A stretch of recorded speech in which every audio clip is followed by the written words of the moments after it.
Welcome, everybody, to another edition of Tackle Shop Live.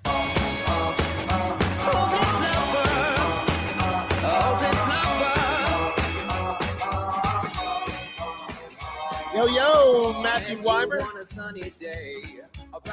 Breezy Flyer in the house. Carlisle, how you doing, buddy? Hope your tournaments last weekend were good for you. Scott Lockoff, how you doing, buddy? Larry Shope. Galen Heathcote. What do you say, buddy? Michael Bradley's here. Joseph Cascarino, how you doing, brother? Johnny Kopp, how are you, John? Edward Rusnowski. What do you say, Ed? Grimy Fishing's here. Man, oh man, we got a great show for you tonight.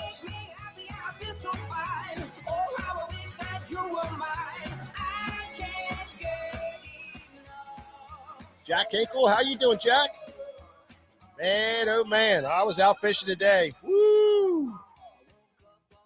Took the youngest daughter out fishing this morning. And man, oh man, did we ever get into them. A lot of fun. And I'm sure everybody's doing good right now. The fishing's been great all over. And, boy, it's a good time to be fishing. Let me tell you that right now. I know that. Yeah, TP, how you doing? Danny Poust. Matthew, Michael Bradley, how are you? John Sullivan's here. Mark, how are you, Mark? Ray Cruz is in the house. Man, oh man. My name is Mike Acord. This is George Acord. And Nick Wink is off today. He has to do some real work. So we don't have Nick today, but we are Tackle Shop Live, and we come at you every Thursday night at 7 o'clock, as you guys well know. Got a great house of guys here. Joshua Weinberger's here. David Schottelmeyer, Frank Garvey. How are you guys? John Lashley, how you doing, buddy? Yeah, man, we absolutely went out today, my daughter and I, this morning, and, man, we got onto a big old bite. Absolutely smashed them. And a lot of fun, top water, all kinds of cool stuff going on. So that's what I was doing today. Wasn't working. Anyhow, man, we are 1 week and a couple of days away from SFT, Susquehanna Fish and Tackle Summer Slam Tournament 2024. Man, we are so excited about it. We are getting a ton of applications in, filling up quick. Still some room there for everybody to get in, and you do not want to miss this tournament. This is the biggest tournament in the Northeast buddy fishing tournament on the Upper Bay you're going to see anywhere. I'm telling you, it is so much fun. It's for beginners. It's for the guys who've been doing it for a long time. It's for guys who are on the bench like, man, I really wish I could go do a tournament, but I don't want to pay them money. Listen, our entry fee is cool as hell. You pay $250 in G. Loomis, Jackal, Shimano, and Power Pro. Those are our main sponsors for this event. They have been partners for us for 15 years or more doing this tournament. They truly support us, and not only that, they make fantastic equipment. And all you got to do is buy $250 from those four companies. Either mix it up, mix or match. You want to get one reel, you can do that. You want to get one rod, you can do that. You want to get a bunch of baits and some line and some clothes and some Shimano lures. It's all there for you to pick out either online or in the shop here. Fill out application, send it to us, and you are in the tournament, and everybody is a winner. When you come in and you had a terrible day, you didn't catch a fish, like we've all done. We've all had those days. Guess what? You didn't donate anything. You get to keep your tackle. So it's a win-win for everybody. It's a great tournament. It's a good time. The weigh-in is a blast. The whole tournament is a blast. We do a great tackle toss and all that kind of stuff also. So we do want to give a big old shout out to Shimano and G. Loomis, Jackal and Power Pro for really jumping on board with us so we can do this kind of tournament to get you guys involved with tournament fishing. We also have a new sponsor coming on board, Conawago Manufacturing. They are out of Hanover, Pennsylvania, and they are jumping on board with the tournament. So they're going to throw some money into the pot. and we appreciate them. They are manufacturers of prefab walls, and they are an awesome company here in central Pennsylvania, but they do business all up and down the East Coast. So check them out. I think you can go online to www.conowagomfg.com. conowagomfg.com. Check them out online, and you'll see what they're all about. If you know anybody in the construction line of business, give them a shout out to go check them out. They do prefab walls, which is waterproof and pretty cool stuff. So check them out. They're jumping on board with us. So we got some more exciting stuff going on with the tournament every day. Things are happening. You don't want to miss it for sure. Side pot little thing going on. If you guys buy or purchase some Shimano lures, the crankbaits, the awesome crankbaits, the what we talked about last week, George, was the shallow diver, the wake bait. The wake bait. And they have a great jerk bait. They have a awesome top water bait. They have jerk baits in different sizes and different depths, a couple different crankbaits. Man, I tell you, we've been a big fan of them for a while. You heard us talk about them a lot here on the show, and caught a lot of fish on them over the years. So check them out. If you purchase those lures prior to the tournament and save onto your receipt, if you win the tournament, you're going to be win a tackle bag that is going to be loaded with Shimano tackle, all kinds of crankbaits, all kinds of top waters, all kinds of boxes and the bag and the whole 9 yards. A huge, nice little prize. All you got to do is buy 1-2 crankbaits. That's easy. So make sure you get those bought up and held on to your receipt. Keep that, because you never know when you're going to get lucky and win a tournament, and that's a bonus for you guys. Okay. Man, this show is all about, we call it Tackle Shop Live because we are the biggest tackle shop here that we know of. And we are such tackle junkies that we had to open a tackle shop because didn't know a place to put all of our tackle. And we love talking about tackle. And our best segment of this whole show is Tackle Talk. And we're going to kick that off right now.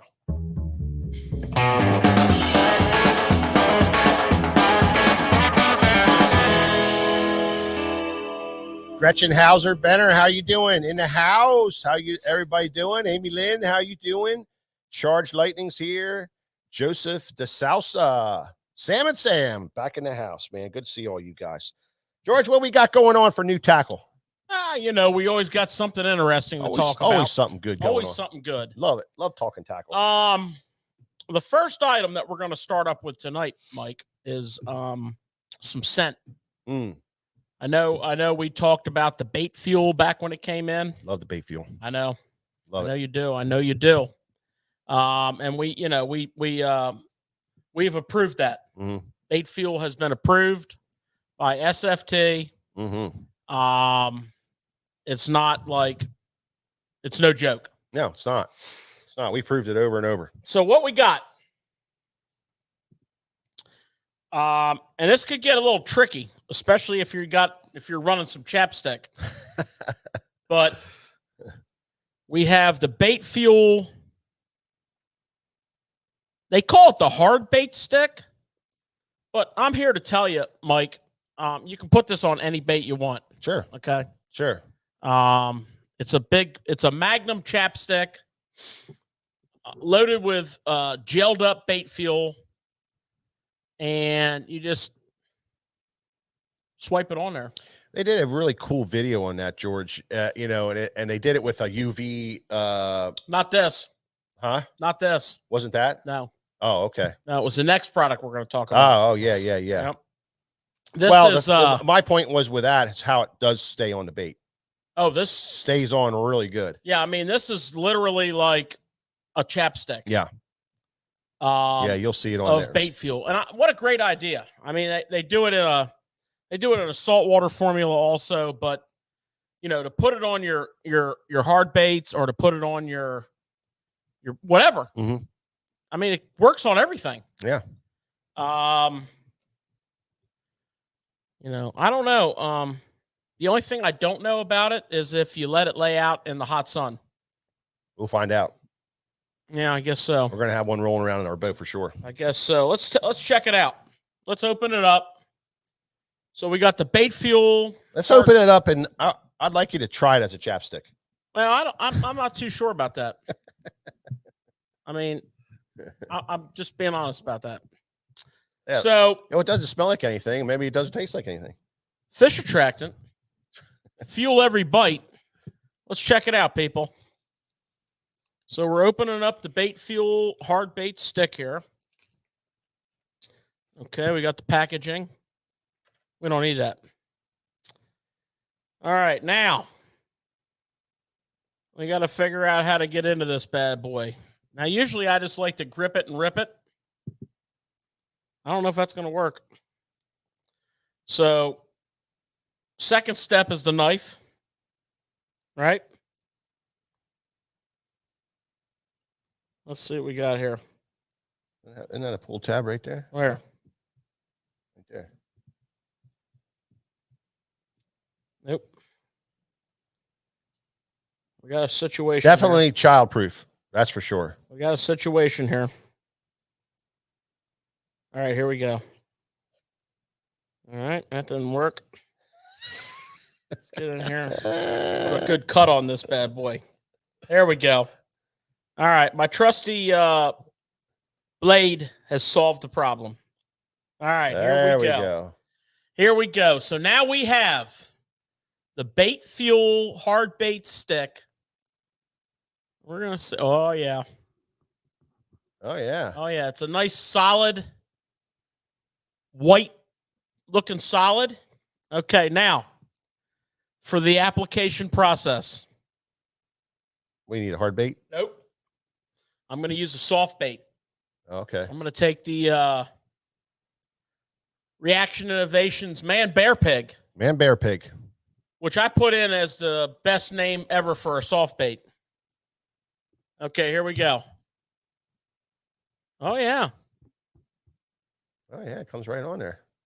Yeah, so you get a little clumping on there, but you can see that you definitely have a nice coating. It's not really changing the color or anything. No.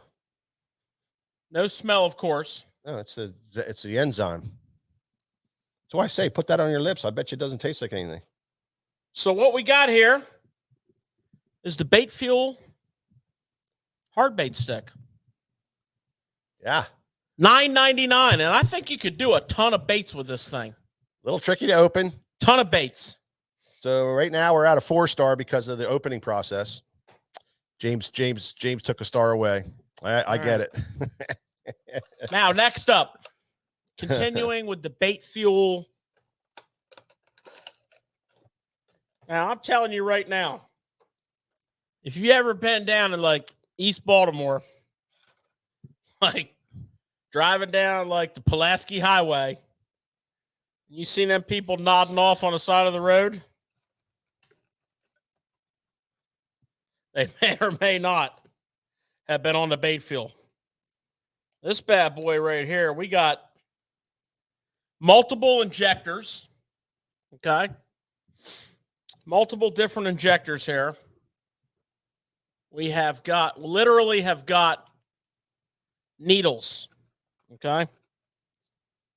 So we're going to put that on there like that. That goes in there somehow like that. Here we go. That goes in there like that. And then you put that on there like that. And you're going to take one of your capsules here. You're going to pop that up in here. And you're literally going to inject bait fuel into your baits. And this is the video that you saw. Yeah. And these are heavy. There's 4 of them in here. So you got 2 needles. You got 2 needles. Real easy to put together. You got 2 needles, 4 capsules, $24.99. But you can literally inject your baits.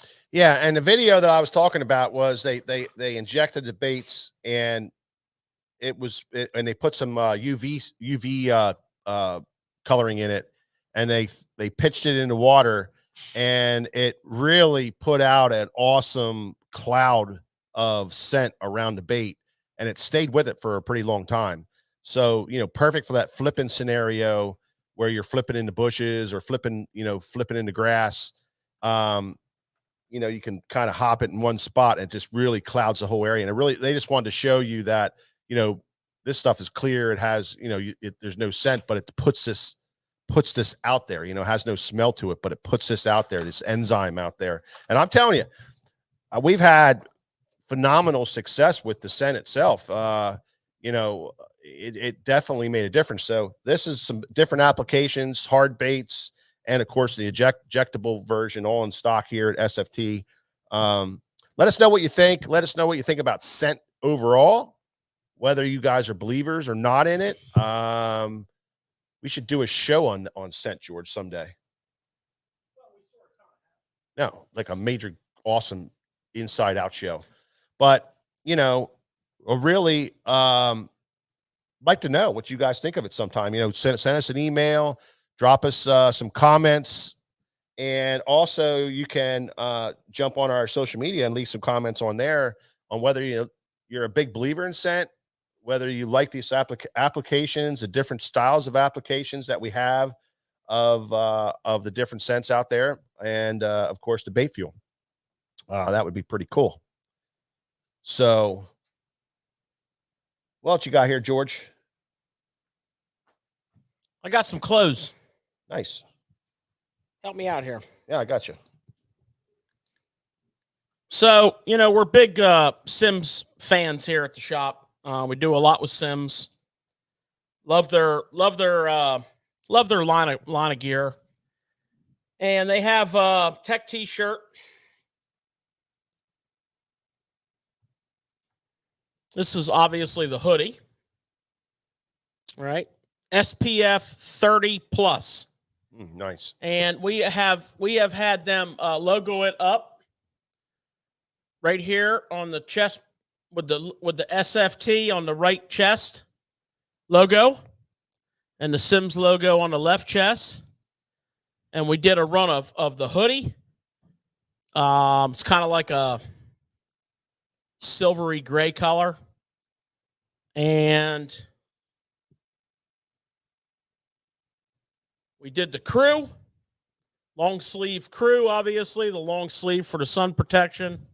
And you're labeled up. You got the SFT hit there and the Sims hit there. So we got the crew, $34.99. We got the tech hoodie for $44.99. SPF 30 plus. Rocking your logo from your favorite tackle shop. And yeah, so we did some of that. Nice. I love their stuff. It lays nice on you. It doesn't stick to you. It's just nice and airy, all day long. You can stay nice and cool. A lot of people say, how do you wear a long sleeve shirt when you're out there fishing?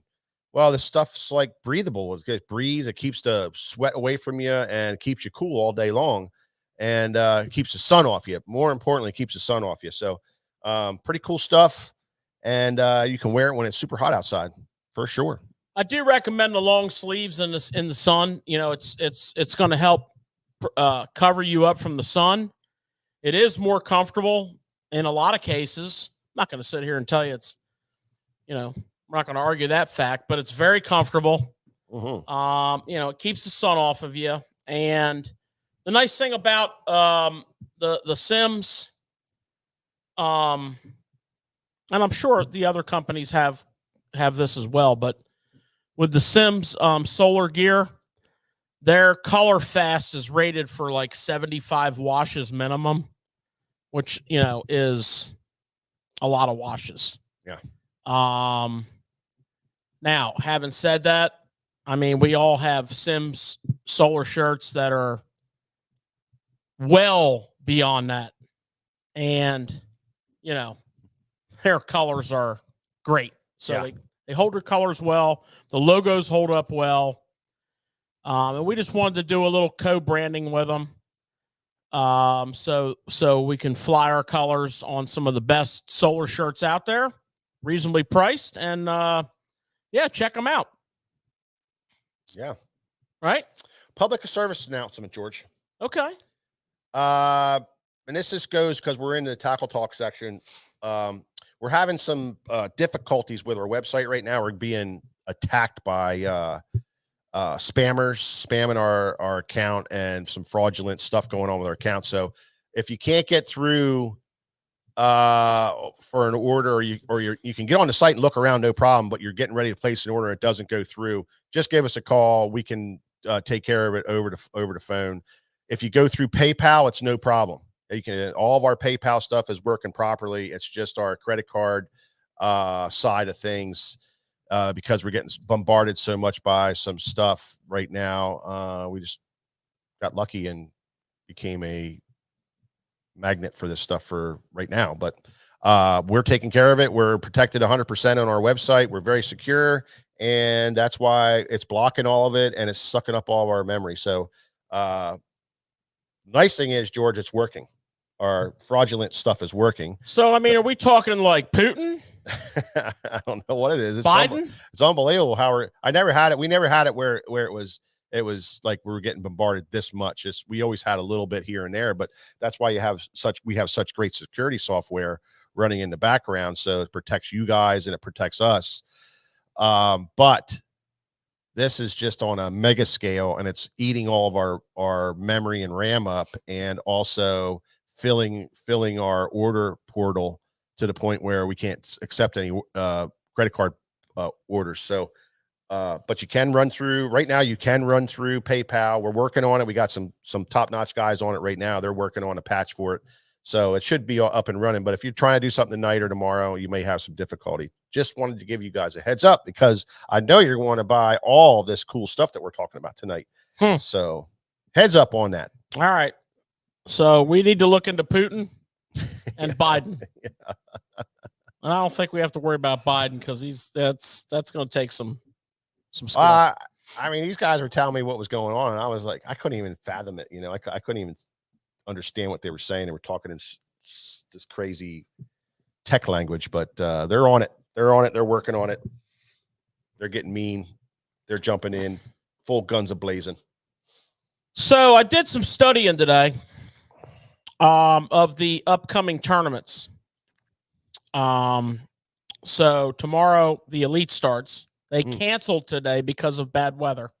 I don't know. I don't know what's happening. Yeah, it didn't seem like it was that. They had heavy winds, tremendous storms. Oh, really? I don't know what's happening, but we're just having, like, last week it was tornadoes in Oklahoma. Yeah, and the lake rose 4 feet. This week it's horrific storms on Lake Murray in South Carolina. And if you're up here in this part of the world, which I know a lot of you who are watching are, we got hoodies on. We have a significant drop in the temperature. So I can see where that front would trigger this, but it's just terrible. I'm so excited for this stuff. But anyways, I was doing some studying of last year's event, which Drew Benton won, sight fishing.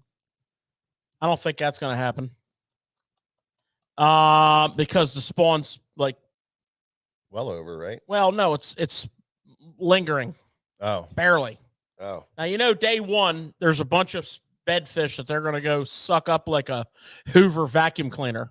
I don't even know if Hoover's still in business, but I love the way that sounds. Yeah, I I told somebody once that I was fishing behind a Hoover vacuum cleaner. They hoovered everything up. Yeah. So that's become a catchphrase of mine. But anyways, I looked into that. And then I looked into the MLF Invitational, which starts tomorrow also on Lake Eufaula, Alabama. And Lake Eufaula is a lot of shallow water. It's a lot of even the offshore stuff is shallow. So it's like they'll fish a shell bar out in the middle of the lake, but it's only like 6 feet deep. You know, and last year, that tournament was one offshore on a shad spawn. So they were spawning on those shell bars out in the middle of the lake. So, you know, I was thinking shallow. I was reading about the two tournaments, and particularly the MLF Invitational at Eufaula. And I think a buzzbait's going to play big time. So I thought, you know what? Buzzbait's starting to come alive here as well. And, you know, the buzzbait doesn't get like crazy love in the tournament world. It does get some. Oddly enough, it gets a lot of love in the fall. You know, you watch those Ozark events in September, October, and a lot of those guys are throwing a buzzbait with a toad on it, covering immense amount of water, because what it generates is a quality bite. Yeah. So it might not be like you're going to go fishing tomorrow and catch 25 fish on a buzzbait, but you might catch 5 or 6 big fish. Don't you think that's a good post-spawn bait? I think it's a great post-spawn bait. I think it's phenomenal post-spawn bait. I think it's a great spawn bait. I think it's a great now bait. But so that got me thinking about buzzbaits. And, you know, there's so many quality buzzbaits. I mean, you know, we carry buzzbaits from Greenfish Tackle that are spectacular. We carry buzzbaits from Picasso. We carry buzzbaits from Hog Caller. We carry buzzbaits from War Eagle. I mean, really high-quality buzzbaits. But in my mind, one of my most favorite buzzbaits of all time, and I thought, you know what? I'm going to put it on Tackle Talk tonight. Boogerman. Okay? Love me that Boogerman buzzbait. So, you know, the Boogerman back in the day, you know, revolutionized the construction of buzzbaits, right? So you got the blade hitting the head. You got the big flat planing head, right? Doesn't take much to get that thing going, does it? No, but it's a big, long, unmistakable head. The blade can be tuned to hit it just by bending the blade wire up, and you can get that. Let's see how she sounds. Wait a minute. You can hear it hitting that head. But, you know, I got to thinking about the buzzbait. I got to thinking about the Boogerman, and I thought tonight on Tackle Talk, we're going to talk about the Boogerman. You know, the difference is now Boogerman, the original company, is gone.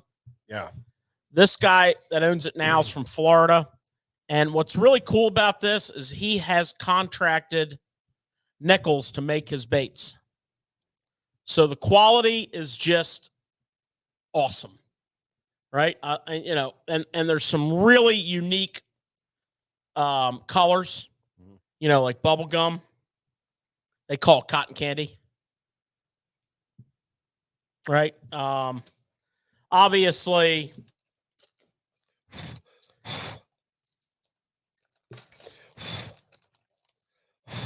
so here's another really unique color.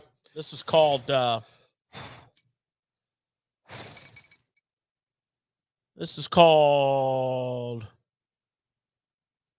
Swanee River Gold. Swanee River Gold. You know, it's a different kind of gold color. 1/4 3/8, right? So here's your 1/4 ounce profile. And there's your 3/8, bigger blade size. You know, you can see the blade difference. You know, they got all the classic colors: black skirt, black blade, black skirt, silver blade, black skirt, gold blade, you know, white skirt, silver, white gold, white, all the chartreuses, all the green pumpkin, black. You know, this is a big seller right here. Very popular. Green pumpkin on black, flat black. But anyways, it's a great quality buzzbait, one of the best. And, you know, once you tune it, now a couple tricks I got for you. So first of all, the rivet that's on the back of this blade arm is free spinning. Okay. I like to crimp that, right? I like to crimp that with a little diagonal pliers, put a crimp on that. And then I like to get on there with a file and rough up the back of the blade arm, knock some of that paint off that blade, get it silver where it makes contact with that rivet. And, as this thing goes along, it breaks in, this blade will knock a little groove in that head, and it'll get better and better sounding. Run it out the car window as you're driving down the road, spin it real hard. You remember we had Greg on here a couple years ago with the buzzbait, clipping them all on a board and putting them in front of a fan for like 4 days and getting that beautiful squealing sound. This buzzbait does that. Yeah. The other thing I really like about this buzzbait is I can take the skirt off and I can put a variety of trailers on there. And I absolutely love putting a toad on there. I love putting a Zoom horny toad on there. I absolutely love putting a super fluke on there. It skips very well. When you put a toad on it, it skips very well. So I can put this buzzbait in places, where you don't normally get a buzzbait, where you don't normally get a topwater bite, and I would say from now until well into the fall, you need to have a rod laying on the deck of your boat with a buzzbait on it. If I was going to get real basic with you, I would tell you that you need a black buzzbait with a black blade. I think that's very important. And you need a white buzzbait with a silver blade. Remember what I said, Mike. If I was going to get real basic and break it down. I would go with the 3/8 ounce. And, from there, you can take your skirt off, put different trailers on. But take the time to break that buzzbait in. Take the time to crimp that rivet. Take the time to spin the hell out of that blade. When you're driving to the lake, literally hold that thing out the window and spin the hell out of it. You're looking for a squeaking, squealing, very noticeable. You don't want what they sound like when they come out of the pack. Well, don't do what I did the first time I did it. I held it out the window, and I held it out there a little bit too long, and I burnt the blade right off the back of it. Yeah, that's not good because. So my point is, a buzzbait, you can put it out too long. You just got to be careful putting it out the window. You want to get it right. Yep. But a buzzbait sounds the best the last day of its life. It really does. Right as that blade wears through and it spins off. It happens pretty quick too, fellas. So, when you put it out the window, don't go for 30, 40 minutes to run that thing out the window. Yeah, I don't think you want to be out on the super freeway. Yeah, back road. When you get on the back roads. Yeah. But do break your buzzbaits in. I mean, it's a big deal. Yeah. It's a big deal. And you're going to, if you're not a big time buzzbait fisherman, pay attention to the tournaments that you watch. Do a little research, but know this: if you take the time to break those blades in and get that nice squeal out of them, you will catch more fish. It's guaranteed. Totally different sound coming through the water. It's guaranteed. It's a totally different sound than out of the package or a broken one. Now, since we're talking about buzzbaits, lash it to the antenna, James Hook. I don't think so. Yeah, right. That thing will come apart in minutes, man. Be looking like a crazy man just passed me on the way to the boat ramp. Had 6 buzzbaits tied on his antenna. Doing 90. Old antenna. Well, it would be pretty cool. Rod wise with the buzzbait, there's no place for a medium powered rod here. You need to be like medium heavy And depending on the taper of your rod, you can even go to the heavy part of the spectrum, but definitely medium heavy. Okay. And there's no need to fish light line. This is a situation where you want to fish braid. You want to fish 50-pound braid on a medium heavy rod. And you know, it's just going to work so much better. It's going to work so much better. Take the time to do yourself a favor and get a good couple buzz baits. If you're not happy with your buzz bait selection, I urge you to try a Booger Man. Now they are $11.99, but you very rarely will you lose a buzz bait, and you'll have a buzz bait for a very long time. Right? Yeah. So Booger Man buzz baits, check them out. Probably 15 awesome colors. And yeah, I mean, it's buzz bait season. We love fishing buzz baits. Blow ups on buzz baits are awesome. So we thought we would bring that to you tonight. Yeah. Yeah. And another little tip with that is like George said, a medium heavy 7'2", 7'2" rod or something like that. Some guys go braid, straight braid. Other guys go fluorocarbon, 20-pound test fluorocarbon right to the buzz bait. Either one is going to work fine for you, because even with fluorocarbon, you're bringing it across the surface, so it doesn't mess with your top water.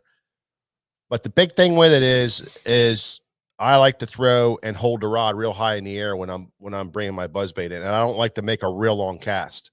You know, I like to make a good quality cast, an accurate cast, but it doesn't need to be a real long cast. And I like to keep my rod real high, because when I get a bite, I just can't set the hook. I have to drop the rod, reel down a little bit, set the hook. So I build in that timing. Yeah, that's a great idea. Great advice. But if I may, yeah, as the bait gets closer and closer to you, you're going to actually lower. Yeah, you can the rod. You can lower the rod, but you're going to start high. Yeah, and then as your retrieve comes in, your rod's going to go down till it's parallel to the water. I would like to make a point on your fluorocarbon. Yeah. Fluorocarbon works well. I've thrown it a lot. Yeah.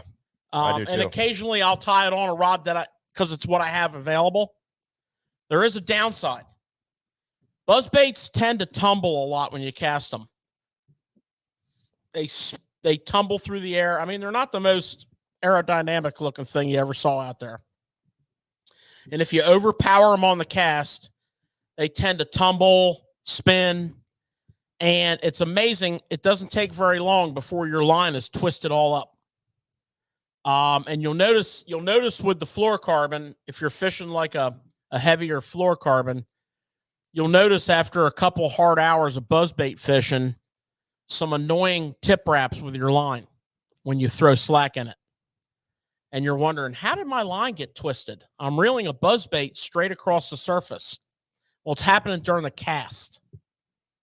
So a lot of times when we get twists in our line, it's not the fishing of the bait, it's the cast or reeling the bait back in again, for another cast, in the case of like a drop shot. I remember the time I threw that double prop bait down at Potomac River. What was it called? Nippaditi. No, the big long one. Devil's horse. The devil's horse. I got on this devil's horse pattern down at the Potomac River. Well, I didn't, but the guy I fished with day one was ripping him on it. And so I asked my brother, he was coming down to the tournament. I asked him, "Hey, do you have any of these devil's horses?" And he said, "No, but I'll bring what I got." But I ran into another friend of ours, and he said he had them. He gave me one, and it was this rusted up thing about that long. I'm not kidding you. I would make a cast, and that thing would look like a rifled bullet going through the air, man. It would.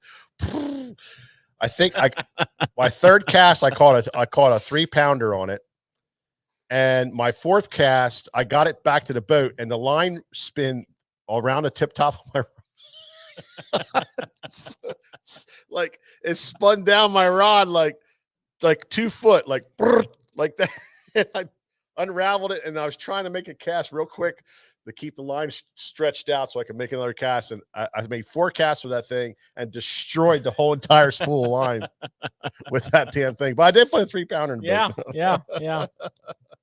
Well, you had a that was a very had a wounded devil horse. Oh, it was horrible. Yeah, your devil horse. Devil horse, the blades were rusted solid. They weren't spinning properly. He gave me that. He came running over, like real proud. Hey, Mike, like I got you. Your brother told me that you needed some. I got you one here, and he gave it to me, and I'm like, what in the hell is this? I mean, it was all rusted up. I had to change the hooks out with a little screwdriver, take the screws out, and change the hooks out. It was terrible. But it put a 3-pounder in the boat. Yeah, it's a good lesson too. Forecast screwed up line. It's a good lesson too.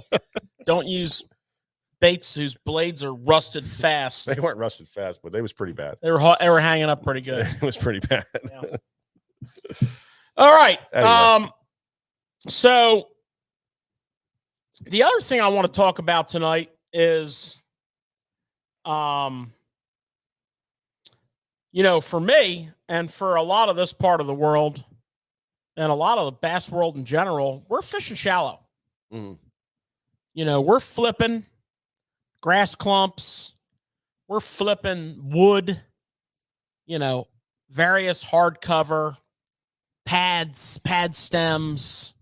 I mean, depending on where you're at, you either have all phases of the spawn going on, or it hasn't even started spawning yet, or it's almost over.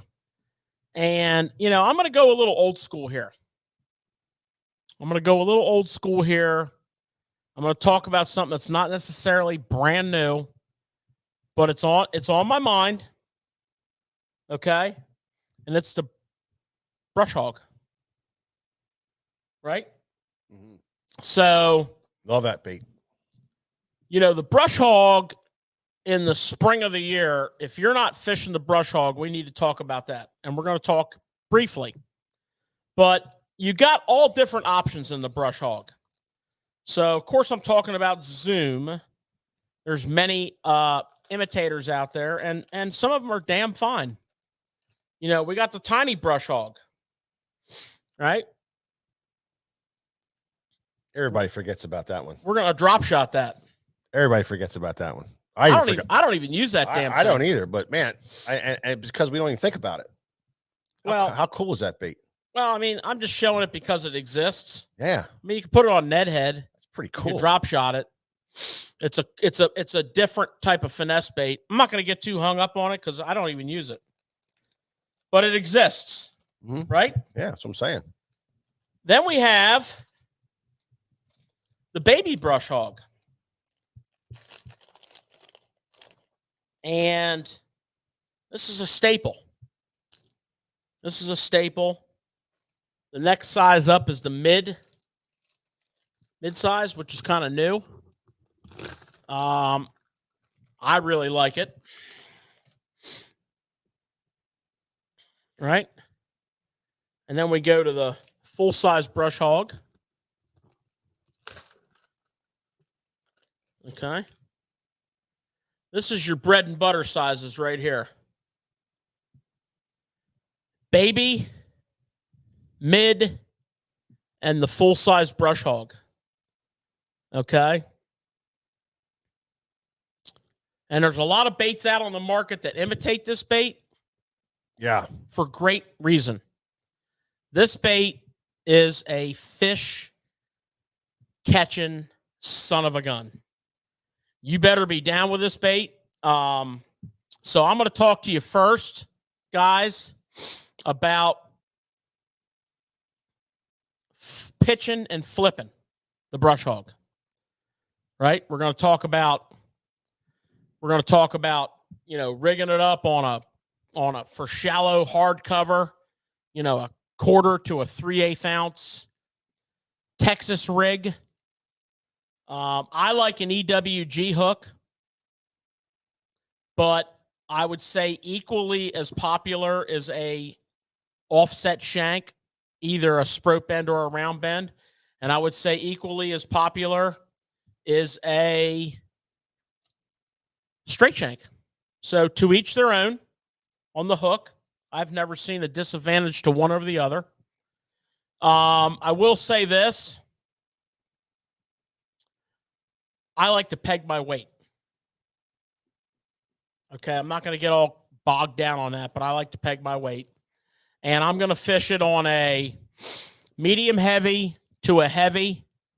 I'm going to fish a 15 fluorocarbon on my medium heavy. I'm going to fish a 15 to 20 on my heavy.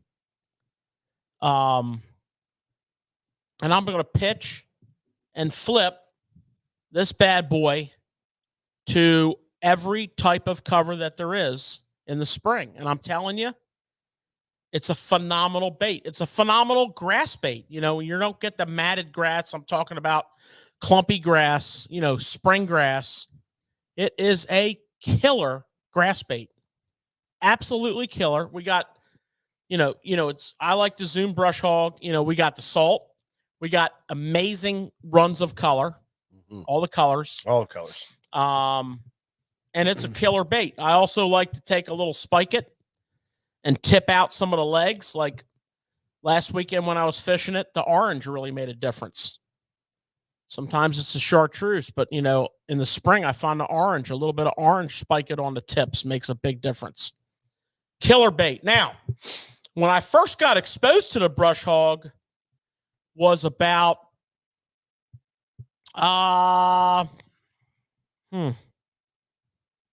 30-something years ago.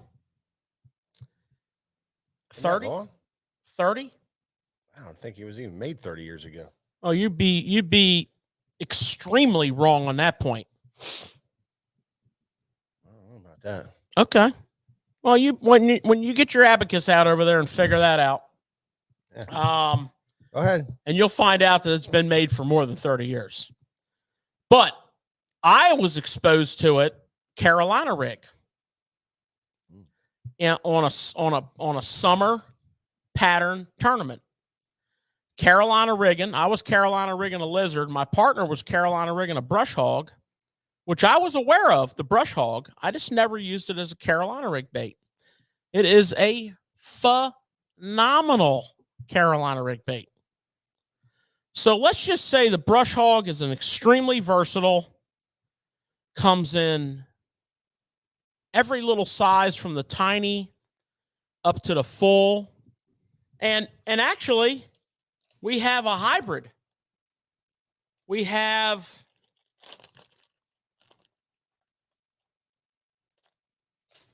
the brush craw. No curlies, straight with claws. So a little more subtle, a little different look on the brush craw than the brush hog. Same body. So we have a whole hodgepodge there. And you know what? I thought, I'm putting that on Tackle Talk tonight. It's timely. And I'm nothing but timely, if not timely. It's versatile. And you know, I think it's fun bait to talk about. Oh, it's fantastic. Love flipping it, love pitching it, but I really like Carolina rigging that thing. Did you get your timeline worked out there? No, I'm waiting for one of our listeners here to pop up and say it was made 29 years ago. So let's just round it off. Yeah. So when I first got exposed to this bait, was it in the box? Was it in the box that yes. that we got from, yes. from Zoom? Yes. So yes. All right. So now we're getting somewhere. Yes. So that was Smoketown. That was 90, 91. Yeah, you're probably right. I think it was 91. Yeah. Are you good? You need a calculator? No. You good? Yeah. Okay. He's good, people. I don't know if it was in that box though. It was. I thought it came out a couple years after that. It was actually the first bait that the second bait that they brought to market. First, you know what the first one was? Yeah. Centipede. No. Yeah. Trickworm. No, U-tail. U-tail. Yep. U-tail. Yep. But I digress. Yeah. So, yeah, we want to hear from you about the Brush Hog. We have a bunch of people chiming in here. Great stuff on there. Feel free to chime in on your Brush Hog. I hope you guys are reading all the comments because there's guys on here that put some great stuff up there and kind of go off on their little side things, but it's all pertaining to the topic. So cool stuff. Thanks guys. Keep it up. What else you got, George? Well, I have a pretty interesting swim bait. And I think I may have talked about this, 7-8 months ago, but I've had a chance to fish with this a little bit, and I just want to break it down real quick. Let me grab this here.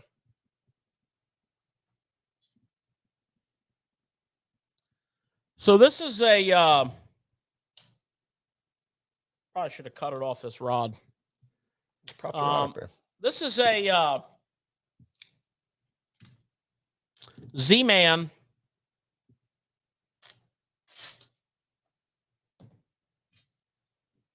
still had her tied up from the last trip. Mulletron LT. And what's interesting about this bait that I have found so far, it has a wedge tail. Okay. So I get a pretty good kick at it, but it's subtle. I get a pretty good kick. I get a good swim, but it's more subtle. And it's got some weight to it. I can get it down a little bit. But the other thing I like about it is it's line through. Okay, so I'm bringing my line through the nose, out the back. It comes equipped with this straight shank. Can't see it, but take my word for it. It's a straight shank worm hook. And, you can change that to a treble if you so desire. But I'm liking it so far. And it casts great. It skips great. It swims great. And when you hook a fish, it pops up the line. And I'll keep you informed, but I was fishing it the other day and I thought I'm going to talk about it a little more. And there you go.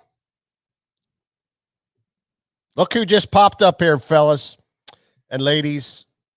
The king himself, George Acord Sr. Guys want to wish him well. He's sitting in the hospital. He went in today for some tests and stuff. Hey, Pop, what's going on? Hope you're feeling good, buddy. We've been thinking about you all day long.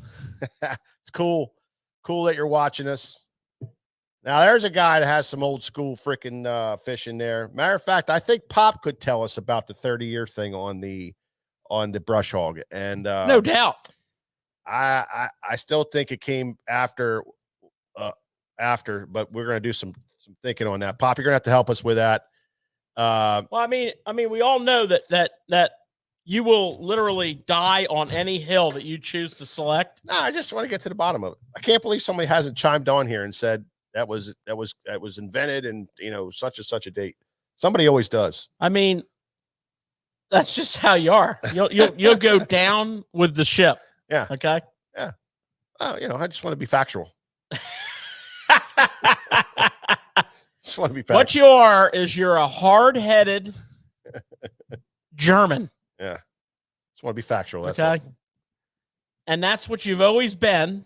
Yeah. And that's what you always will be. Are you done with Tackle Talk yet? Well, I've been blending it. Tackle Talk has morphed out this week. I got some Tackle Talk. Well, hold on. Oh, okay. I mean, Tackle Talk is not necessarily a cut and dried segment every week. This week it's being blended into some technique talk. Yeah. Right? Yeah. And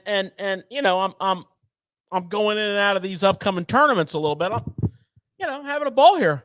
Sure. I don't know if everybody else is having a ball, but I'm having a ball. I love it. It's great. And if you're not, as we say here in the store. Whoa, whoa, whoa. What do you got? We got Joe Cascarino. September Clicking in. 16th, 2014, when Ed Chambers created the Zoom Brush Hog, he changed the industry forever.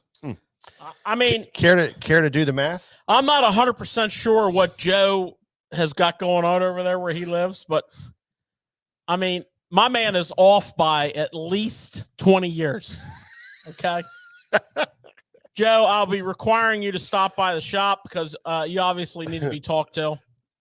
I mean, if you think he invented that bait in 2014, send it over, Joe. I mean, send it over, Joe. I want to see it. I love it. Joe, would you like to erase that and come back again? I remember the Ed Chambers created the Zoom Brush Hog. He changed the industry forever. It was an article. You're taking that out of an article, and I think I read it. That's why I'm conflicted with George's 30-year breakdown. But that's all. I caught fish on a Zoom Brush Hog in the mid-90s. Yeah, Zoom bait started in 1977. Yeah, well, we know that.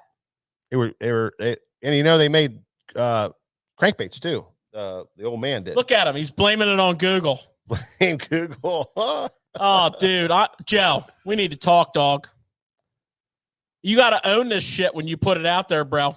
Yeah, okay? Bill Barnes, you're exactly right. It was the mid 90s or mid 80s, 80, 81 or 80. I would say 84, 85, because we started our business in 1989 and we didn't, and I think it was like 3 years after we opened that we learned about Zoom. So that's what I was trying to figure out, and I think if it was in that box, which was their catalog back in 1989, if it was in that box, then George is absolutely right with 30 years. So let's not dwell on that, but I would like to take you all back to a time when life was simpler. Oh, tell us the story. Before forward-facing sonar and Humminbird LCRs and Eagle Mach 1 papergraphs. Before that? Before that. Oh. Back when we had the good old flasher. You mean far back as the green box? Yeah, well, yeah, the flasher, the green box. I never had a green box. I always ran. Yeah, that's the OG. I mean, I ran that brand, but mine were all flush mounted. They were black round dials. But let me take you back to those fun days. Fun. And what I like to talk about is the day that Mike and I learned about Zoom. Mm-hmm. We were on the Lake Jordan in the Golden Triangle bass fishing, which is in North Carolina. Pop took us down there. Oh yeah, one of our famous trips. And we were as far up the Haw River as you can get without being in Rocky Rapids, and we tried to go up through the rapids too. Yeah, but the last quarter mile before the river ran out, if you took a pumpkin seed U-tail worm made by the Zoom Bait Company and flipped it on them trees, you got bit. Oh. And when we came home from that trip, yeah, back in the day, 1990, we said, hey, we need to carry these Zoom baits in our shop. So we called down to Zoom. Now, keep in mind, there was no cell phones. There was no internet. You could either write a letter or you could call somebody. And we called and we talked to Ed Chambers because the man answered his own phone. Okay. Where were they at that particular time? Same place they are today in Georgia. They were always in Georgia? Yeah. Oh, okay. Yeah. Some reason I thought they started in Florida and then. No. Right there, buddy. Jennings Mill. Oh, yeah. Well, I mean, you can't read it, but that's what it says. Yeah. Can't see it. Oh, you know what else it says on there? Made in the USA. Made in the USA. By Americans. Watkinsville, Georgia. We called down there and we said, Mr. Chambers, we need to carry your baits. And he said, well, let me send you my catalog. And yeah, that was funny. A couple weeks went by and this little cardboard box about this big came in the mail. Not even as big as a shoebox. No, it was a cube. It was more of a cube box like this. Rectangular. I still have it. Yep. I still have it. And in the box was an endless sheet of plastic with little bags laminated on it with one bait of everything they made. So if they made 10 colors of U-tail, there was 10 U-tails on there. If there was 20 colors of brush hog, which there wasn't, there was probably 5. There was 5 brush hogs on there and so on and so forth. And the centipede. And Mike and I looked at some of these baits and we're like, what in the hell is that centipede all about, man? That's the one that we made a horrible mistake on. Looks like a crinkle cut French fry. We made a horrible mistake on the French fry. But we learned quick. It didn't take long, but we made a horrible mistake on and that is how long your buddies in the tackle business have been selling Zoom. Yep. And that's how long the brush hog's been around. Now, this Cascarino guy, this 2014 talk. Southeast Georgia kayak bass fishing. I don't even know what's going on there.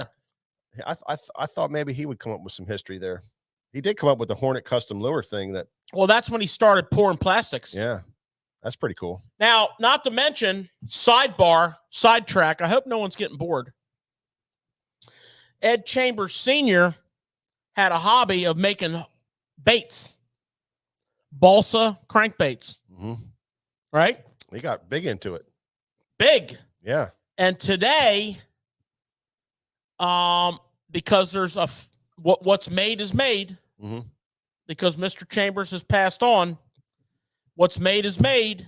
Today, these baits sell for astronomical prices, right? Yeah. Let me grab some and show them to you. You want to buy some? Oh, no. No. Well, I could tell you this. Speaking of Zoom, I was throwing some Zoom today. I was throwing this one. Ultra Vibe Speed Crawl. You guys know all about that one. The little crawfish deal, which I'm going to tell you about here in a minute. So here we have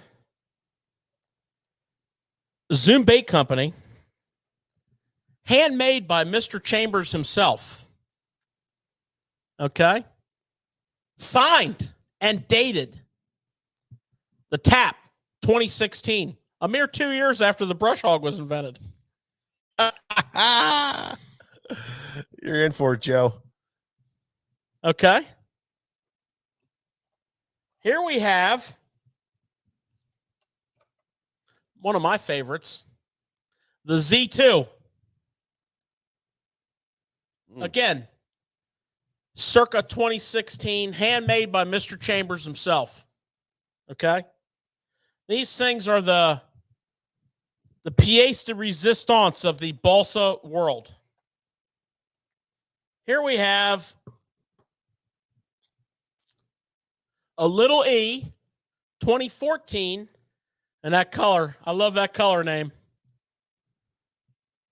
Homer. Clark Gable. Oh, Clark Gable.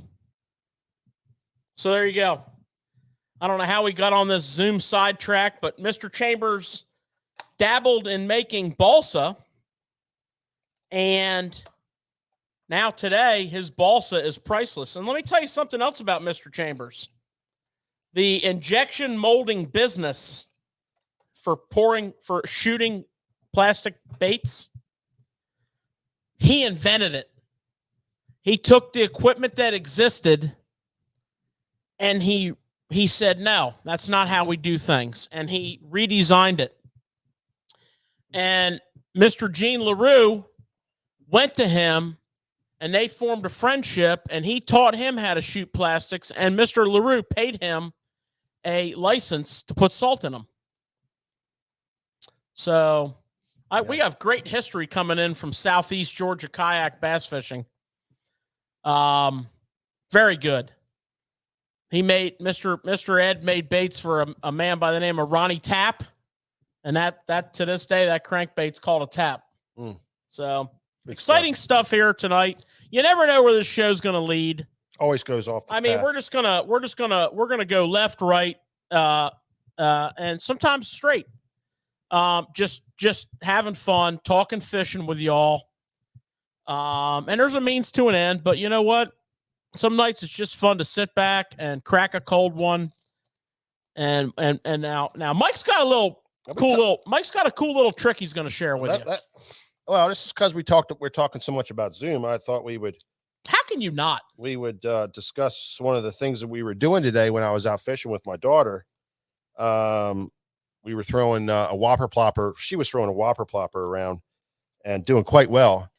But these fish were, as the day kind of went on, the water was, I don't know if it was coming up or whatever, but these fish started blowing up in the bank grass.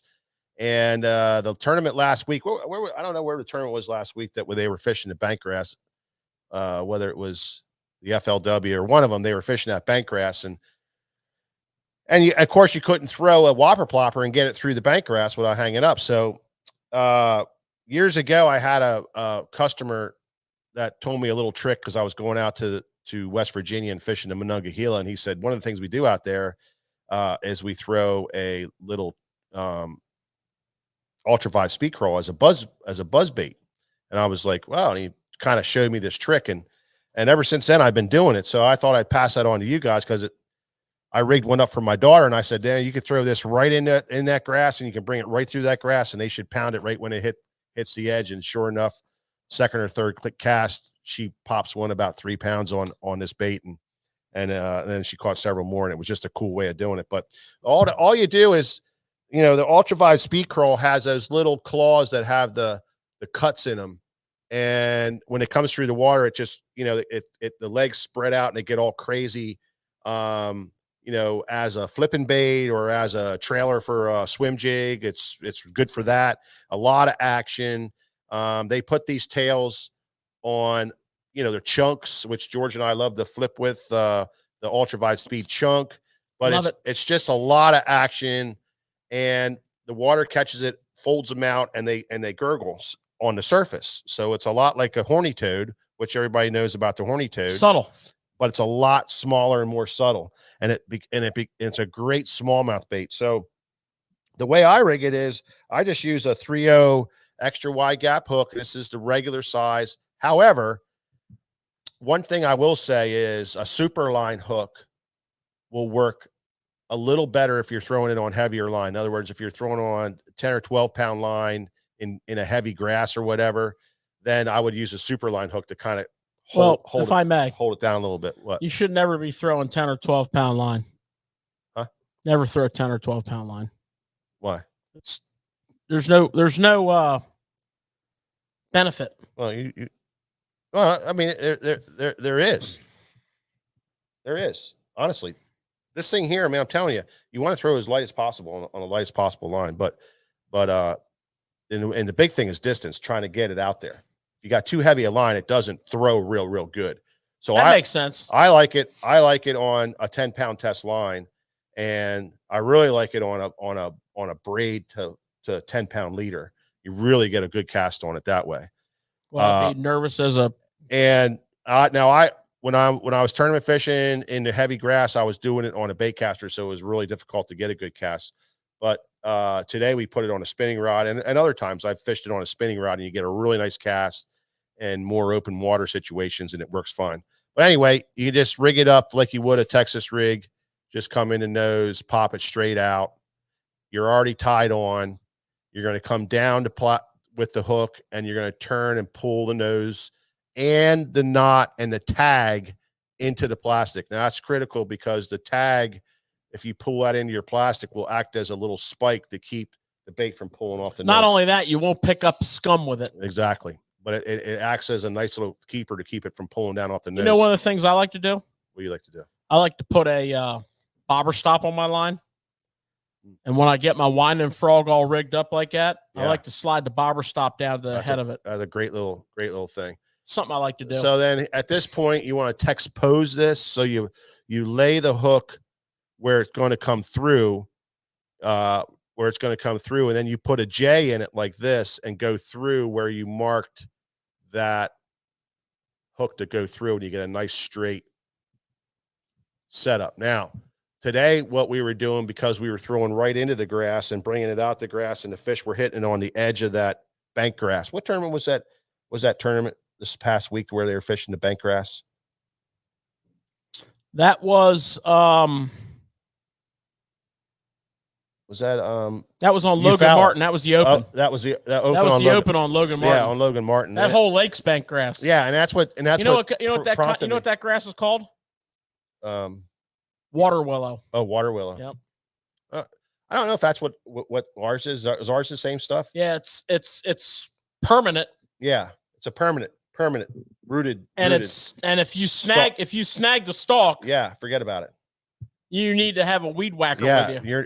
You got to go in and get it, but the problem is it's really super shallow, right. So you can't get your trolling motor and your boat in there, so you usually have to break off. So make a good cast. So yeah, so what you do is you get this thing out, and then at this point that it's texpose, you're going to pull the bait front, then lift it up, and then let the point just get into the plastic so that it's totally weedless, but it's ready to pop out. And the reason why you skin hook it like that, so it's ready, is, with the spinning rod setup, it doesn't take much for that hook to pop out. But now the hook's point's buried, it's totally weedless. You can chuck it right in that grass. And as soon as you get it going, these legs roll out and they create friction in the water, a really good friction, and it pops up to the surface and it just buzz baits right out through there. It does. Just like a horny toad. It's a little bit more finicky, I guess, at first, until you get the right rod angle on it, because if you hold it too low, it stays too deep in the water. If you hold it too high, it pops out of the water. So you got to mess with your rod angle. But once you get that right, man, that thing chugs along, and it's nice and quiet, nice and subtle. And today we caught some key fish on that we really couldn't get into there unless we wanted to flip something, but they were hitting topwater so well that I busted this thing out. My daughter put a couple good ones in the boat doing that. So next time you guys are out and you want a real subtle little topwater and you're catching, you don't want to throw a horny toad. It's a killer. Ultra Vibe Speed Crawl as a topwater frog. Give it a whirl. See what you think. It's a definite killer. This is cinnamon purple. This is the one I did really well with out on the Monongahela. I ran out of them, so I got a pack, and I'm going to take this pack with me because I actually wanted to throw this today, but I ended up throwing a white one today, and we caught them on a white one. But this cinnamon purple did me really well at the Monongahela, and they were eating it. They were choking it down. So, you know what else is good about that? That's a versatile bait. Completely versatile. When we go up north, that's one of the best Carolina rig baits for smallmouth on Oneida, on Champlain, on a lot of those northern fisheries, the St. Lawrence River. That's one of the best Carolina rig smallmouth baits. Yeah. I'll tell you another thing about that bait from a versatility standpoint of view.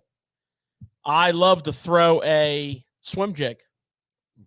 And when I'm smallmouth fishing, I downsize my swim jig to a Finesse swim jig. And that is a awesome trailer on a swim jig. Oh, it's phenomenal. It's a great multi-purpose bait, the Ultra Vibe Speed Crawl. No wonder we carry like 25 colors. Yeah. And no wonder we constantly are selling out of those colors. Fantastic baits. The first time I ever heard about a swim jig, and I didn't even fish a swim jig before, I had a jig rigged up with an Ultra Vibe Speed Chunk, and I was throwing that thing. And that thing, man, those legs kick out like crazy. So, yeah, you get that. They really go. Yeah. It's good stuff. And I ended up catching a bunch of fish that way too. Now, naturally, there's so many competing companies out there now that everybody has something similar to that, but there's something about that bait that I think sets it just a little bit above the competition. And you want to talk about off the radar screen, off the beaten path of as far as conversation, as far as topics. buzzing that on the surface weightless. I mean, it's just that's some juice right there. That is giving up some juice right there. That's juice. Very good indeed. Another bait that's coming into its own for us right now, and I want to bring this up because we're coming in. A lot of people are dealing with post spawn. Okay, a lot of people are dealing with bait fish spawns. I notice I didn't say shad spawns, bait fish spawns. A lot of times we have small minnows, which do the same thing as shad, or the later portion of the day of a shad spawn. Post spawn fish that are a little funky. Well, one of the best baits you can throw in that scenario is the next bait combo we're going to talk to you about on Tackle Talk, and that is the Okashira Screwhead from Megabass. Okay, for those of you who don't know it, I'm going to have Mike get a close-up for you here, but it is a little prop behind the head. Mike, can you give us a close-up of this, please? It's a little prop behind the head that is very important in that bait. There you go. You're focusing up real nice right there. That's pretty good. It's a little blurry, but it's pretty good. There you go. Spin that prop a little if you would. Yeah. And then you'll notice that red thread on there. There is a loop of nylon tied in there that acts as a bait keeper. And what's nice about that is it's very forgiving on your bait. So you get an extended life on your bait. So the other part of this that's really, really important is the bait. Yeah, sure, you can put whatever you want on there, but I'm going to show you the bait. And it's called a spark shad, and it's also from Megabass. And this stuff here is no joke, okay? So we have a 3-inch, and we have a 4-inch. Now, for the purpose of this conversation, the way this conversation started, highlighting that scenario, this little 3-inch, and do yourself a favor and don't think that this is some kind of joke, because this is a giant slayer. All right? You can fish this from 2 foot of water down to whatever depth your forward facing has showing fish on. And you just simply measure it up, thread it on there nice and straight. And the key here is don't smash it up against the head, because the prop still has to turn. And that is killer. That is a post-spawn. That is a post-spawn deal that will help you immeasurably. That is a late day in the bait fish spawn, or when you're on the small bait fish that are spawning. Mike and I fished a lake last spring that had all these minnows spawning. And man, we freaking pounded fish on those. No water.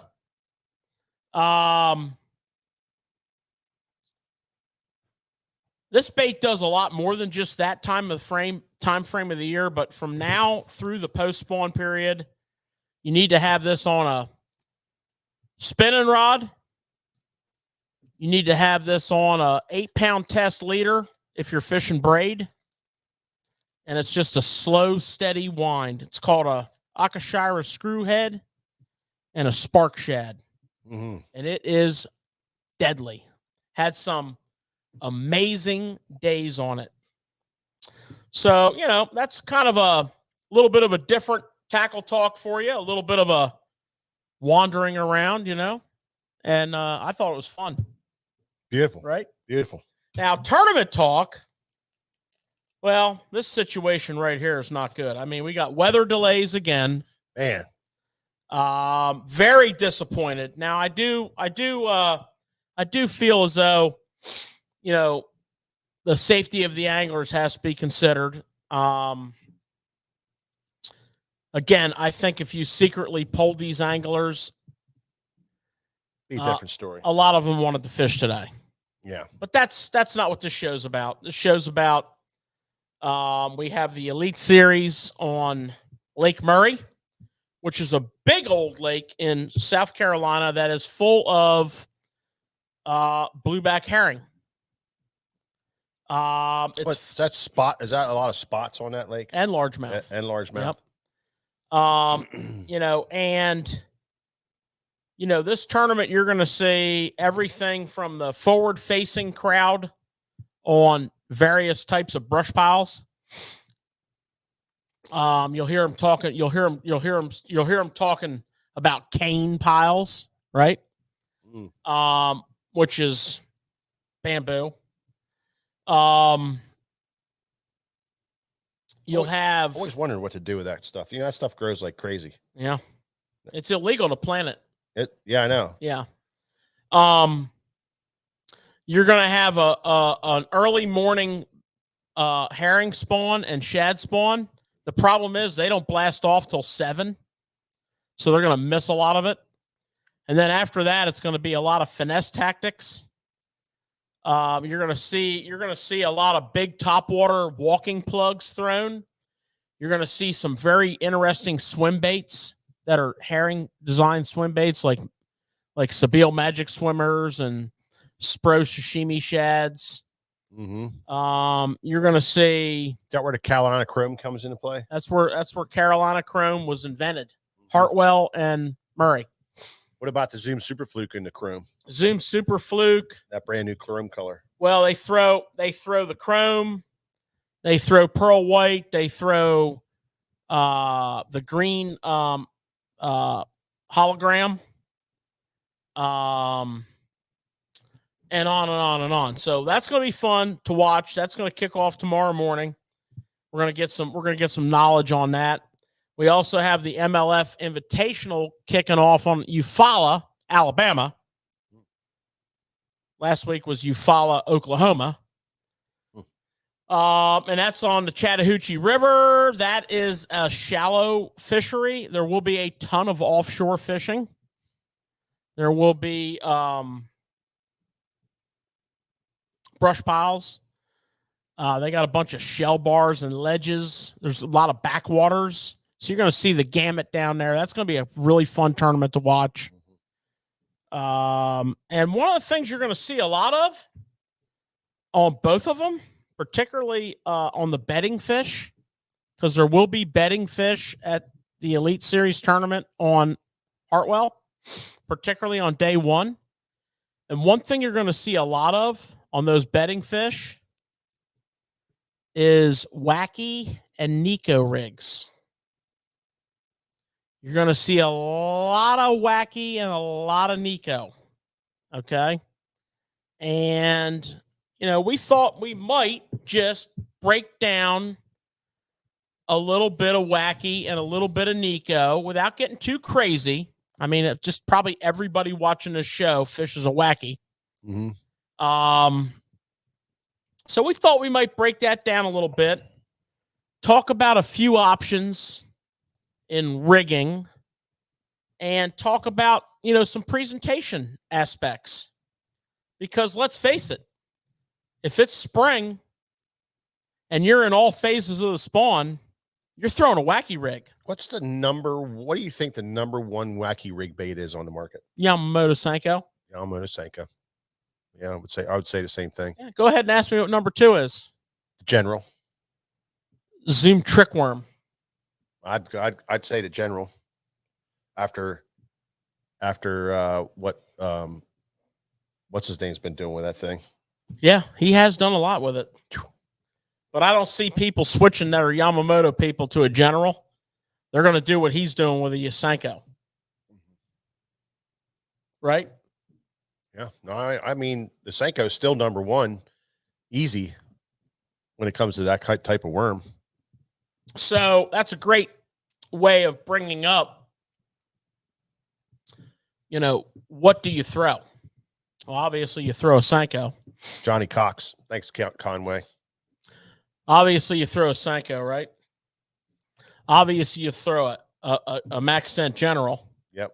Obviously you throw a Zoom Trick Worm. Yeah. Missile Magic Worm. Insert your favorite name of worm, but it's got to be a straight tail, or does it? Most of the time. Yeah. One thing that I found very interesting with Nico is Nico rigging a craw or creature bait. Okay. I thought that was the coolest thing ever. It's probably one of the first things I ever saw Nico rigged. So, you know, the reason for that, and I'm going to rig this up with the cover Nico hook from Gamakatsu, which is a kale style hook, swivel on the nose. I'm going to get a bait that doesn't have bait fuel all over it. It's still holding on there. That stuff's good. It hasn't been in the water yet. That's good stuff. Sticks well. So one of the things that I really like about a creature style bait, and this is a man bear pig. Oh, what would you call that if you were Zoom? Brush hog. Yeah, there you go. That's so, you know, let's just take, and you can use a band and any hook you want. But what if you come in here with this and, you know, you just rig that bad boy up. I should probably zoom in on that.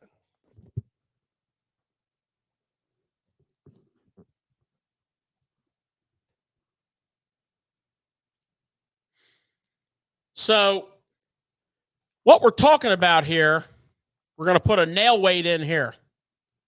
Okay. So we got our, let's do this again. So we have our cover Nico hook, and it doesn't matter what hook you use. This hook's just ideal. You know, we're going to come in here at an angle.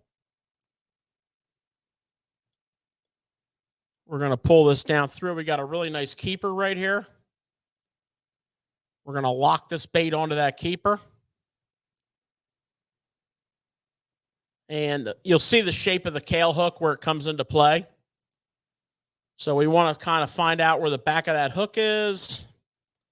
Right there. We're going to go straight through, out the back, skin hook it, pull point. Right? So what's cool about this on a Nico rig is when you put your nail up here, obviously this is going to fall like this on the bottom and fall down. And when you pull, when you tension up, because you're not pulling up here at the nose, you're pulling here, you're pulling the bait up. You're pivoting the bait up on the weight. Okay? And you're getting every time you tension that up, you're getting this bait to stand up like that. And as you move it across the bottom and then let it fall, right? So that's one of the cool things about a creature bait or a craw style bait on a Nico. Now, typically we're going to use a Senko, we're going to use a trick worm, we're going to get the same exact result. A more traditional wacky rig, right, is in the center. And we're looking for that rocking motion. Back and forth rocking motion. We want the hook going across the bait this way. Back and forth rocking motion. There's lots of cool hooks you can use that for. This Hayabusa weedless wacky is great. Simply because it allows you to get into some cover. Get your Senko.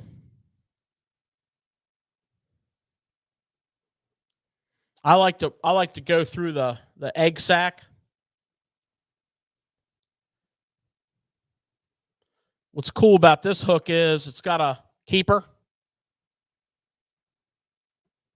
So I can I can lock that in place, and then I can bury my point, and I'm weedless. I could take the exact same hook without changing anything. Traditional wacky. But I like that to be off center. Okay. I get this, and I get a rocking. Some of the hooks I like. I like this Hayabusa weedless wacky. It's a Worm 202. Yeah. But basically, we're going to be skipping this thing around all kinds of cover, which is why these weedless style hooks are so great. A lot of times I'll put a band on mine, and I'll put a straight shank Nico hook on there with a weed guard. So I have some protection from a dock piling or some light cover. But when I get into some thicker cover, again, I'm going to take that 202 worm hook. This thing's got some bulk to it. I can put it on a heavier rod. And I'm gonna go ahead and I'm gonna rig it up so my point's protected. That little loop is gonna protect my line, my worm from tearing out. And I still get my wacky, but I've got my hook point protected. So think about that when you get into that thicker cover. Don't be afraid to put the wacky up in there. It skips great. It's deadly. It's a deadly technique. Put a little nail weight in the end, for some windy conditions, or if you're fishing a little deeper. They call that a Nico rig. It's kind of the same thing, but back in the day we used to use a finishing nail, just for some weight. But yeah, I mean, I think it's something, from pre-spawn, not real early pre-spawn, but from pre-spawn through post-spawn into post-spawn, you want to have that rigged up and ready to go, right? Oh yeah. And I don't know. I know when it's windy, you like to use a little jig head. Yeah. Because you get a little weight centered there. Jig wacky. Yeah. Like a little Gamakatsu, wacky jig head, or an owner. We like the owner wacky jig heads. Yeah, wind and current. Yeah, wind and current. If we're fishing on the river, post spawn, sight fishing, get a nice drop behind a ledge, especially if you're sight fishing. Yep. But the wacky is something that you can't just say, I don't like fishing finesse. Well, you're going to make a big mistake because you're going to catch some really big fish on it this time of the year. I actually will have a Senko rigged up wacky, and I'll have another Senko rigged up Texas with a little light weight on it. I like a little 1/8 ounce weight. I'll have that rigged up laying there, and I'll have a wacky rigged up laying there. And a lot of times to go along with that, I'll have a missile magic worm or a trick worm rigged up Nico style with a little weight on it. So, I mean, you can say what you want, but this time of the year, and I'll tell you something else. Look at the pro tours. Look at the tournaments that we all follow and talk about on this show, and look at the Nico rig.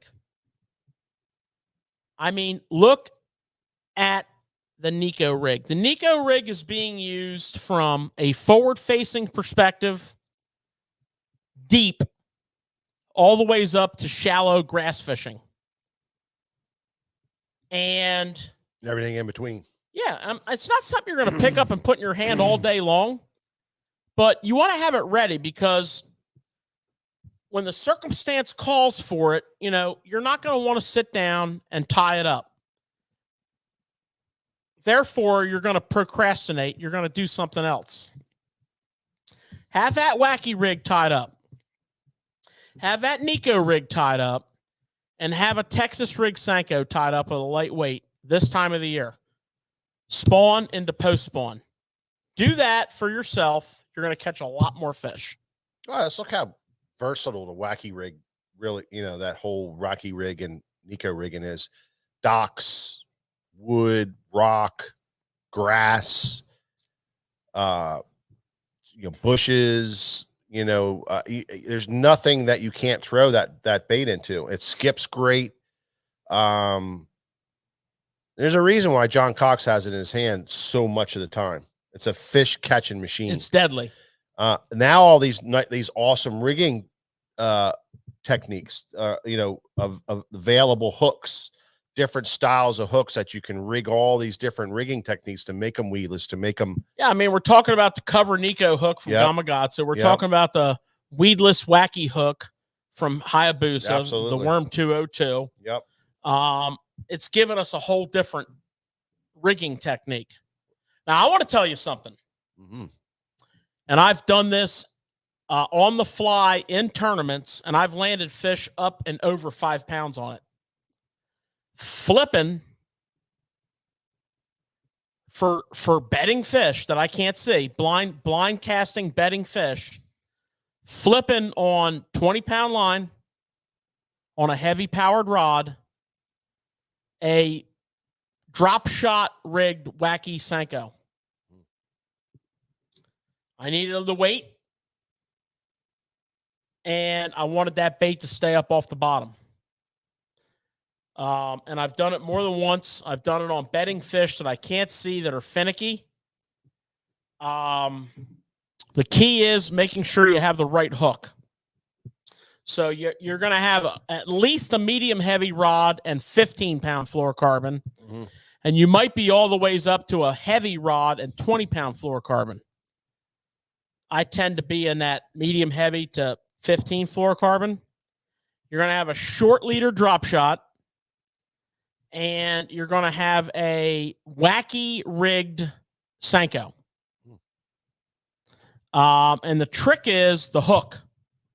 You can't have a light wire hook to do that. Now, if it's open water and there's not a lot of cover around, then you got easy pickings, whatever hook you want.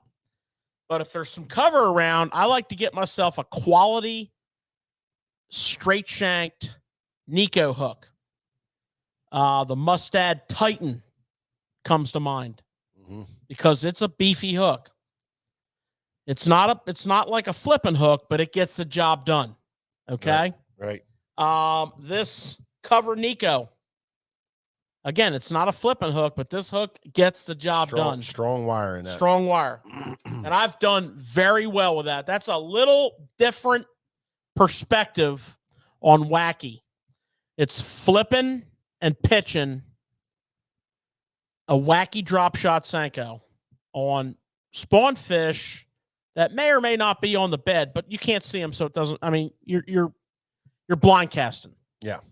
And I've had some really good success with that. And I'll be honest with you, there's really not another scenario where I've used that rig. Like, I just don't generally just go flipping docks with that rig, but you could. Mm-hmm. Right? Drop shotting northern smallmouth. I don't know why I say northern. It's just something I do. You could drop shot any smallmouth, but drop shotting smallmouth, and for that matter, drop shotting in general, finesse bite, drop shotting your bait, but in a Wacky perspective. So Wacky rigging a finesse worm and drop shotting. Wacky rigging a flat worm and drop shotting. I have even had good success on large groups of fish, Wacky rigging a TRD on a TRD head because they're buoyant. I needed some weight. So I think the moral of the story is Wacky rig ain't no joke. Well, what about them ring things there? What's that all about? So the biggest problem with wacky rigging is the number of baits you go through, especially if you're fishing with a Senko. So, you know, this style of rigging with the Worm 202 hook, you know, you can't use an O-ring. But if you take this same hook and you take your little O-ring tool. Why would you use an O-ring tool or O-ring? I'm going to save money. Yep. And that's it.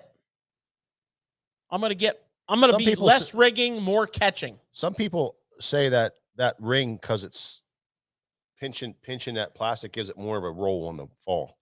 You agree with that at all? I don't. Sorry. I'm gonna roll this O-ring up on this tool. I'm gonna drop my Senko in there to the collar. I'm gonna drop that O-ring off. I realize most of you watching the show here are like, yeah, we've only been doing that for the last 10 years. But there's some people that don't. Well, yeah. And yeah. I would like to share that with them. O-ring. Wacky hook. Under the O-ring. Now, that's probably my preferred method if I can get away with an open hook. If not, I use the straight shank Nico hook. Well, there's a whole with a weed guard. There's a whole hodgepodge of weed guard, weedless, weed guard, wacky rig hooks. Well, you can do wacky rig hooks with weed guards. You know, yeah. Owner makes a great one. Gamakatsu makes a great one. They all do. And then Hayabusa makes a great one. And then you're right, all those hooks, the Nico, the straight shank Nico, you know, the red line from VMC. I really like that Titan wacky from Mustad, although I don't think they've shipped any in the last frickin' year. I'm sorry, Mustad. I hope you're watching. And there's lots of other good ones that are in stock, actually.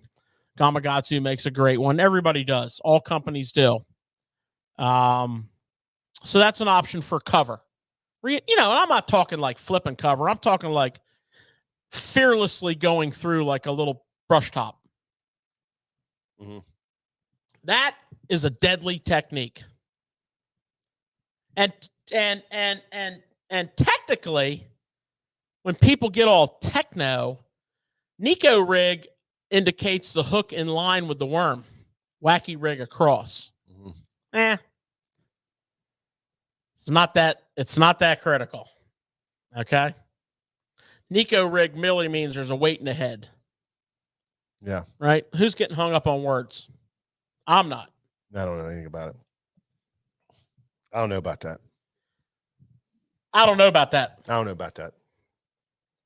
So yeah. I mean, wacky, Nico, O-rings, no O-rings. You know, it's all good. Mm-hmm. VMC makes a cool little ring that's got a band. It's a band. And it has a hole going through it crossways and lengthwise. It's called the crossover ring. That is a cool ring. It's a great ring. Comes with a little plier tool. Yeah. You know, we like our gadgets. Yeah, that's a cool ring. I'm not going to lie to you. I have one. But what's nice about that is I can put that on the worm and I can run my hook in either orientation. Yeah. Mustad makes an O-ring, right? That has a little baby O-ring at a 90-degree angle on it. Yeah. So there's all kinds of cool, wacky rig stuff. You know, and for the weight aspect, you can do the jig head. You can do the Nico. There's also weighted harnesses that you push through the worm and put your hook through. There's I mean, it's such an interesting, effective technique. There's a ton of rigging options. Don't make yourself crazy. You know, at its simplest, purest form, a hook stuck through the middle of the worm. If you want to upgrade, put an O-ring on it. This is deadly. So, you know, we thought we would talk a little wacky tonight. Love talking wacky. We thought we'd talk a little Nico, this and that. What's the setup for this? Well, that's a wide-ranging topic. Yeah. Now, I like to fish mine on casting tackle for the most part. Unless I'm fishing light line with a smaller, like a 4-inch Senko, I like to fish mine on casting tackle. I don't fish a 5-inch Senko on a spinning rod. So generally speaking, I'm fishing what I call my multi-purpose rod, which is a medium heavy, extra fast taper, worm and jig rod. And 7 to 7.2. It's just a universal rod. I can underhand pitch with extreme accuracy. I can skip with extreme accuracy. I can lob it out there a little bit. If I'm downsized to like a trick worm or a 4-inch Senko, a little bit of a lighter technique, then a lot of times you'll see me on a spinning rod. Whenever I'm Nico rigging a trick worm, or I like that missile magic worm, I am using a spinning rod. And if I'm around grass, I'm using a 12-pound leader. If I'm around more open water, I have no problem dropping back to an 8-pound leader. 8 and 10-pound test has ferocious strength. So in my spinning rod, I'm just like, again, I'm a very, very simple, multi-purpose 7 to 7.2 spinning rod with an extra fast to a fast taper, fast to extra fast, braid to a leader. What I like about that is I can be smallmouth fishing on my wonderful Susquehanna River with a 4-inch wacky worm Senko. I can be cruising down the banks of beautiful Lake Champlain, skipping a little 4-inch Senko around. I can be out on a grass flat, just kind of skip casting and lob casting magic worm or a trick worm on 12-pound leader. And all I got to do is change the leader. I can tie that knot in a minute. I'm back in business. Very efficient. The braid cuts the grass. The braid increases the hook strength. You got or hook set. You got a little bit of that flex in the leader, a little bit of that abrasion resistance in the leader, a little bit of that invisibility in the leader. They make rods, for guys that don't like bait casters. They got some great rods out there now. They got 7.3 medium heavy spinning rods that are great wacky rig rods for fishing grass and wood and cover and all. And like George said, all you got to do is have a 15-pound braid to a 12-pound leader or whatever pound leader. And you can access that with a spinning rod, and it works great. There's some 7.2 medium heavy, 7.3 medium heavy. We like to call them Power Finesse. Yeah, absolutely. We like to call them Power. Every company makes a beautiful line of them. Yeah, and so you don't have to use a bait caster. George and I, we just throw our 5-inch Senkos on bait casters. Always have, Wacky or Texas rigged. But we also throw a lot of Senkos in other places that a spinning rod comes into hand, and that 15-pound braid to that whatever leader for the situation is handy. Switch out, swap out. I like a 7.1 medium for smallmouth application, all the way up to even a 7-foot medium heavy is a great rod for that too. But I like a 7.1 medium extra fast, and works great. Yeah, the medium heavy spinning rod. You insert that in there. You can fish a 4-inch Senko on that. Yeah, you can. Yeah, you know what? 4-inch, 5-inch.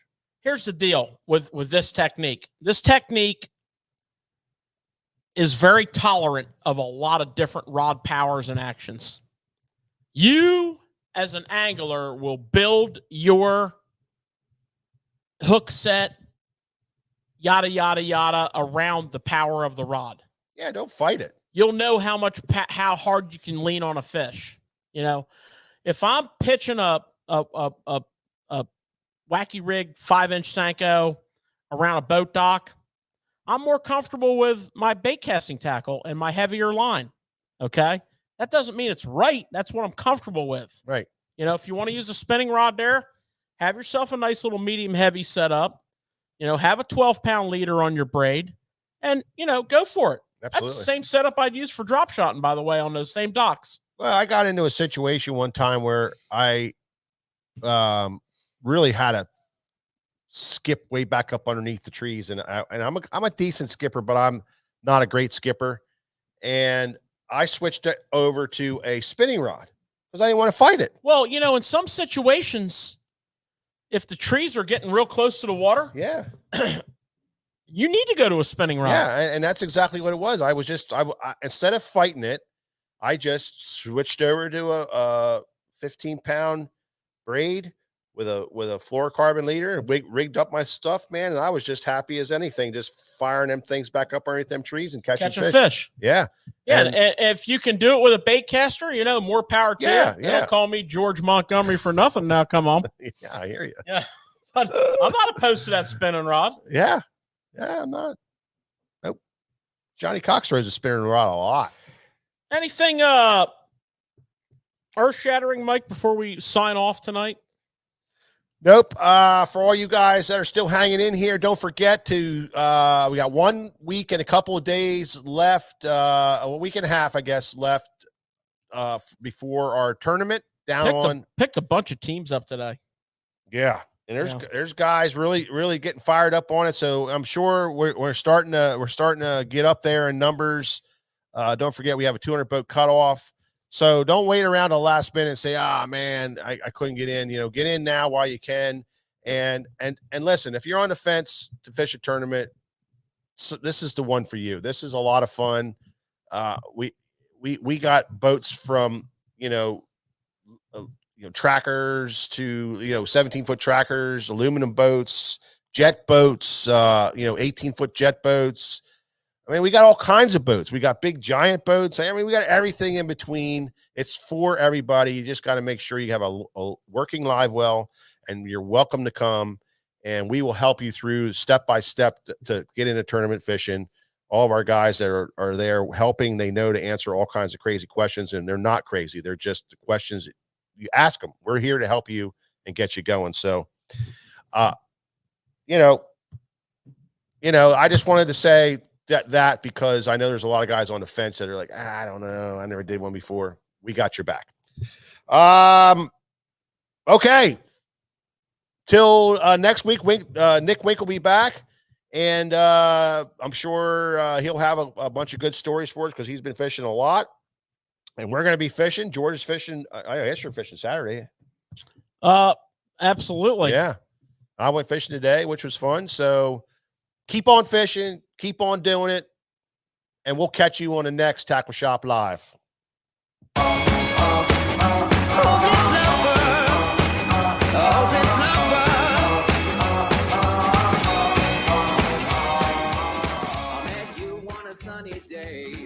Right there, you took my breath away. Young and pretty, was it just a dream? The next day, you called me up. You told me I'm your little buttercup. You came over and you fell into my arms. Well, I know what I feel. Please tell me your love is real. You make me smile when I think of you. If I am down low and I am blue, I can't get enough. You make me happy, I feel so fine. Oh, how I wish that you were mine. I can't get enough.